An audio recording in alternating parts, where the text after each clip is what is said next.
claims that coronavirus originated in a lab in Wuhan rather than the wet markets down the road, well, they've heated up again.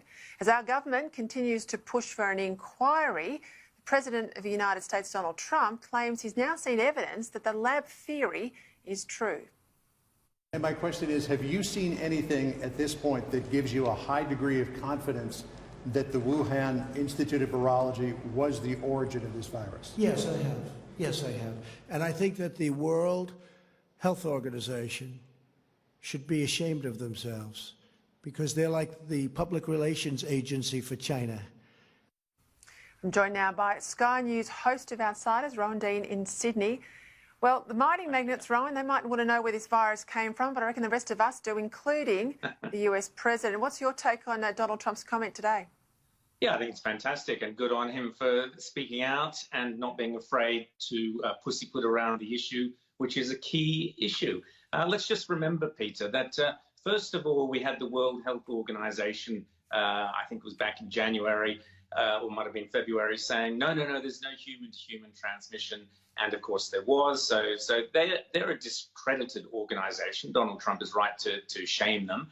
But we've also had this weird spin going on from the Chinese Communist Party itself. So at one point they were trying to pretend that the coronavirus actually came out of America. Then they were saying, oh, no, it came out of our wet markets, the bats and so on, the bat soup and that sort of delightful imagery. But everything points now to it actually having come from a viral laboratory. There's two of them in Wuhan, which work on not only viruses, but also using viruses in some kind of biotechnological fashion. So it's always been likely or certainly possible that the virus somehow escaped either accidentally or, heaven forbid, deliberately from one of these viral laboratories. And in fact, there were some photographs taken back in 2018, Peter, which were on, you could easily find online, which showed inside the viral laboratories in Wuhan, and they were shocking. They were grubby, and the seals on the fridges were useless, and those photos have all since been removed. So clearly, Beijing does not want us to think that it's coming out of these laboratories, because that could in turn point to the worst fear of everybody, that it was somehow or other intentional. Rebecca Weisser has written some terrific pieces in The Spectator tracing the history of biotechnology, the claims by the Chinese themselves about how they were developing viruses to use as weapons in future years. As far back as 2005, they were boasting of how this was a better way to wage war than conventional weapons. So there's a real genuine fear, Peter, and we are, what good full marks to Scott Morrison, and I would say shame on Andrew Forrest for trying to push this away. Full marks to Scott Morrison for saying, we must get to the bottom of this. The world needs to know. Europe has already kowtowed, said, oh, we're not going to investigate it. So it's left really to America and Australia. Well done, Scott Morrison. Well done for Donald Trump saying, yes, there is evidence pointing to it coming out of a lab in Wuhan. And look, if you don't have a relatively immediate and transparent and independent inquiry, then it all becomes he said, she said so quickly in global affairs. And then the various nation camps have their revisionism. And we know what revisionism does. It's always one side that does better than the centre-right. And I think, indeed, on the Western countries in many of these. So we'll see what happens. We'll keep a close eye on that. And I want to go, obviously, to other historical matters, because a big anniversary this week, 250th anniversary of the landing of Sir James Cook, or just Captain James Cook. But Victoria's Deputy Chief Health Officer, well, she wasn't happy. She likened the landing to coronavirus, broadly condemned. The opposition in Victoria want her to resign. The PM said, well, he wouldn't hire her to be a history teacher. People will remember Yasmin Abdul-Magee. There's the tweet there from Annalise Van Diemen. Van Diemen, I suppose, of Van Diemen's Land, maybe, but the sudden arrival of an invader from another land, decimating populations, creating terror, forces the population to make enormous sacrifices and completely change how they live in order to survive COVID-19, or Cook 1770.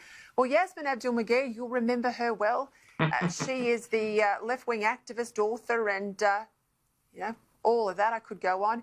Has put a tweet out. She's come out in support of the Medico from Victoria. She said, I've spoken ad nauseum about the price I paid for a social media post and the betrayal felt when folks in power said nothing.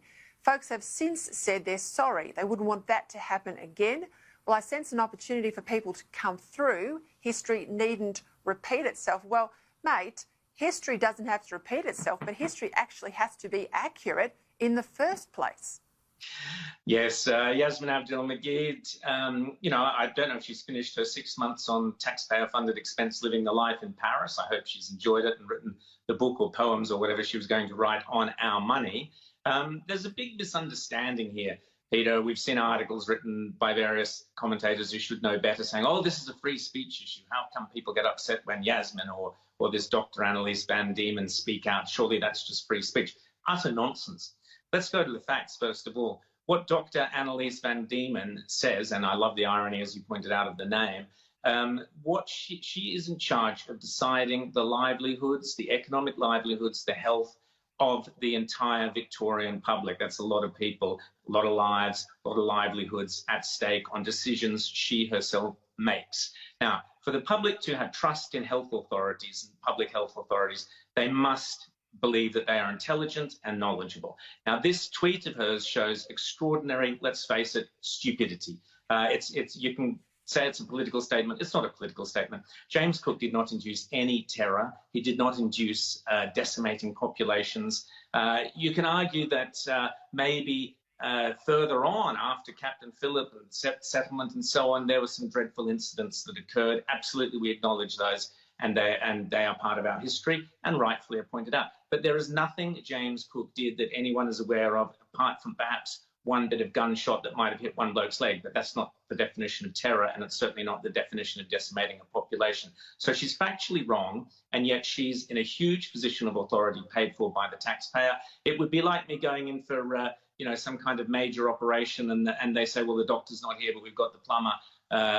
He'll have a go instead. If you've got someone in an extremely important role, they have to have the qualifications and, more importantly, the intelligence to fulfill that role. This woman clearly doesn't. When we then go on to Yasmin, again, her sin, as it were, she wasn't hounded out of Australia at all. The problem was she was on the taxpayer's dime, paid for by the ABC, paid for by Julie Bishop to trot around the Islamic world selling her book, and, more importantly, put on a council as a diversity representative on an Anzac council.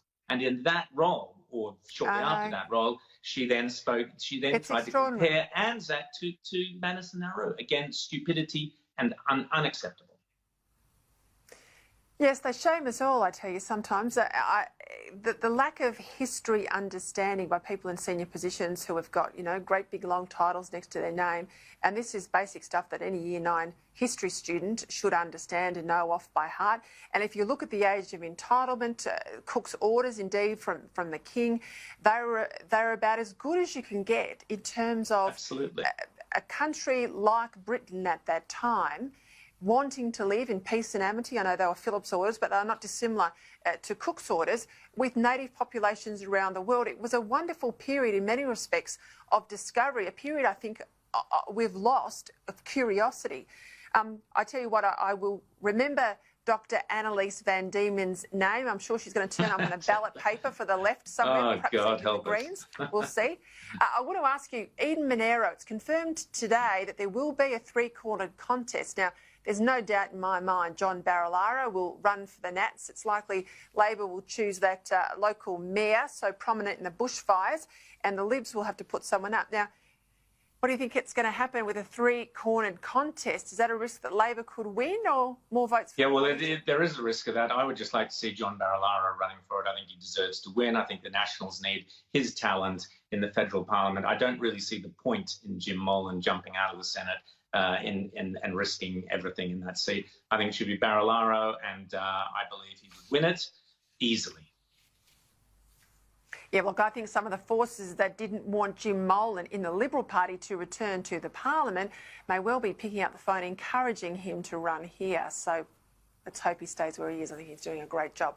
I'll leave it there. We'll all come back at 8 o'clock to catch you, Rowan, on the Outside Sky this evening. Thanks for your time.